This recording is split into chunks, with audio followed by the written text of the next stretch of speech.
अगर आज रात एक मिसाइल दागी गई तो क्या दुनिया सुबह वैसी ही रहेगी, या फिर इतिहास की किताबों में आज की तारीख एक नए युद्ध की शुरुआत कहलाएगी? मध्य पूर्व में सायरन की खामोशी है, आसमान में लड़ाकू विमान गश्त पर हैं और पर्दे के पीछे ऐसे फैसले लिए जा रहे हैं जो करोड़ों जिंदगियों की दिशा बदल सकते हैं। क्योंकि आज सवाल यह नहीं है कि तनाव है या नहीं, सवाल यह है पहला वार कौन करेगा। आप देख रहे हैं इंडोस्फियर अफेयर्स, जहां हम बात करते हैं सत्ता की, रणनीति की और इतिहास बदलने वाले फैसलों की।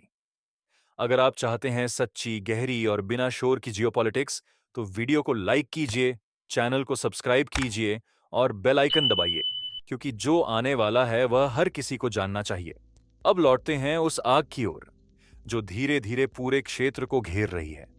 एक तरफ है United states of America, white house में बैठे हैं राष्ट्रपति डोनाल्ड ट्रंप।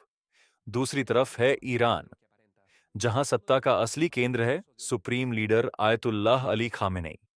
और इस टकराव में एक और नाम बेहद अहम है, इजराइल, जिसके प्रधानमंत्री हैं बेंजामिन नेतन्याहू।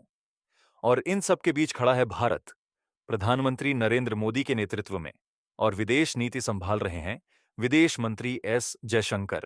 अमेरिका ने मध्य पूर्व में अपने सैन्य ठिकानों से कर्मचारियों को हटाना शुरू कर दिया है। नेवी और एयरफोर्स हाई अलर्ट पर हैं। यह कदम सामान्य नहीं होते, यह संकेत होते हैं कि हालात किसी भी पल बिगड़ सकते हैं। ईरान का साफ संदेश है, अगर हमला हुआ तो जवाब अमेरिकी और इजरायली ठिकानों पर जाएगा। तेहरान की सड़कों पर गुस्सा है, महंगाई आसमान पर है, करेंसी की कीमत गिर चुकी है और जनता का भरोसा टूट रहा है। सरकार कहती है यह विदेशी साजिश है, लोग कहते हैं यह हमारी मजबूरी है, और यहीं से खेल बदल जाता है। वॉशिंगटन से बयान आते हैं। डोनाल्ड ट्रंप कहते हैं ईरान के प्रदर्शनकारी असली देशभक्त हैं और जो उन्हें कुचल रहे हैं उन्हें इसकी कीमत चुकानी पड़ेगी। यह सिर्फ शब्द नहीं होते, यह रणनीति होती है। इजराइल भी चुप नहीं है। बेंजामिन नेतन्याहू का विमान ग्रीस में उतरता है, जैसे पहले भी उतर चुका है, हमलों से ठीक पहले। क्योंकि जब मिसाइलें उड़ती हैं तो नेता सुरक्षित आसमान में रहते हैं। अब भारत की चिंता अलग है।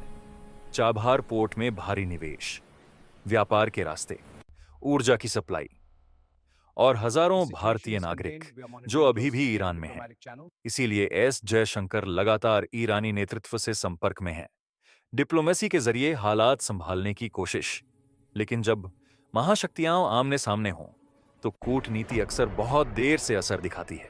अगर यह टकराव बढ़ा तो सिर्फ ईरान और अमेरिका नहीं जलेंगे, पूरा मध्य पूर्व हिलेगा।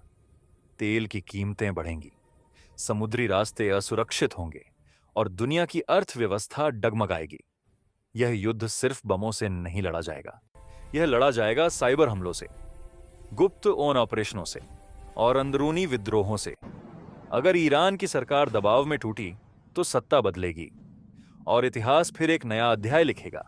और अगर नहीं टूटी तो बाहरी हमला लगभग तय माना जाएगा। तब सवाल बदलेगा, युद्ध होगा या नहीं से कितना बड़ा होगा तक कुछ। और उस वक्त दुनिया को यह समझना होगा कि यह आग किसी एक शहर में नहीं रुकेगी। क्योंकि जब डोनाल्ड ट्रंप, अली खामेनेई और बेंजामिन नेतन्याहू जैसे नाम एक ही कहानी में आ जाते हैं तो अंत कभी छोटा नहीं होता। और भारत को तब फैसला करना होगा, तटस्थ रहना है या अपने हितों के लिए खुलकर खड़ा होना है। क्योंकि यह सिर्फ विदेश नीति नहीं है, यह आने वाले वर्षों का भविष्य है। अब सबकी निगाहें एक ही सवाल पर टिकी हैं, क्या यह सिर्फ दबाव की राजनीति है या फिर इतिहास एक और युद्ध लिखने जा रहा है? क्योंकि अगर पहली मिसाइल चली तो वापसी का रास्ता नहीं होगा, और तब दुनिया सिर्फ खबरें नहीं देखेगी, दुनिया नतीजे भुगतेगी।